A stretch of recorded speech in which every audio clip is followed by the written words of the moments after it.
มื้อนี้ก่อนที่21เดือน7ปี2026ไอรีโวเพิ่นได้อยู่2เดือนปลายนี่พ่อสิถ่ายรูปให้เบิ่งเด้อนี่แม่เนี่ยโอ้เมื่อยหลายพ่อนี่ปิดร้านชวดจิแล้วนี่เจ้าใหญ่มาเด้อใหญ่มาหาเงินเก่งๆเด้อหาเงินให้แม่ใช้เด้ออย่าไปหาแต่ผู้สาวหลายเด้อเข้าใจบ่ใหญ่มาเบิ่งแม่ตู้เด้อบ่แม่ตู้เลี้ยงลูกเด้บางเทื่อลูกใหญ่มานี่บ่ฮู้ว่าพ่อสิอยู่ใส่ได้นี่เนี่ยเข้าใจบ่อันนี้พ่อจะเอาลง YouTube ไว้เด้อเอาไว้ให้ลูกเบิ่งบัดยามลูกใหญ่เป็นบ่าวเด้อบางเทื่อลูกใหญ่มานี่พ่อได้ไปบวชแล้วพ่อได้เป็นเจ้าอาวาสแล้ว แม่ว่าแม่จะให้พ่อไปบวชนี่เด้อแม่ว่าบอกพ่อไปบวชนี่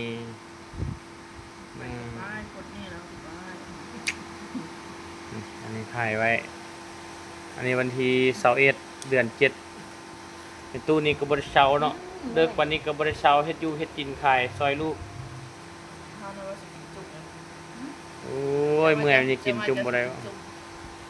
สิเอ็ดแล้วเอ็ดอ่ะว่าสิเอ็ดอ่ะเอาก็แดกออกมาแส่จืดเอาไปแม่นี่เอาก็ได้2 มื้ออื่นมันมีได้ครัวแล้วมื้ออื่นสิเอ็ดแกงเห็ดไปก็แล้วก็สิไปวัดไปจัดวัด มื้อวันศีลวะศีล8 ค่ำ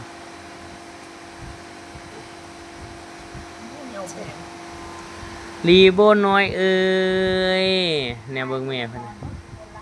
รีโบน้อยเอ้ยเพิ่นพากันไปกินข้าวกับหยังบ่ดูแจเพิ่นกับเป๊ปซี่จืดนั่นใช่ป่ะแม่นบ่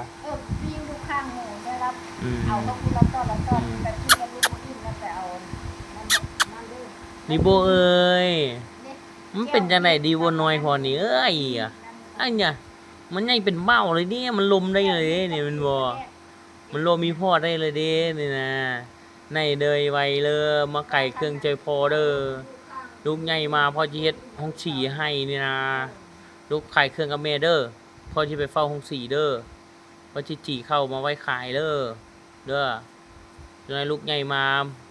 แล้วลูกจะไปเรียนตำรวจพ่อบ่มีเงินให้เลยแม่โอ้แข็งแห้งใหญ่ชุงเลยแข็งแห้งใหญ่ชุงเลยได้ปะ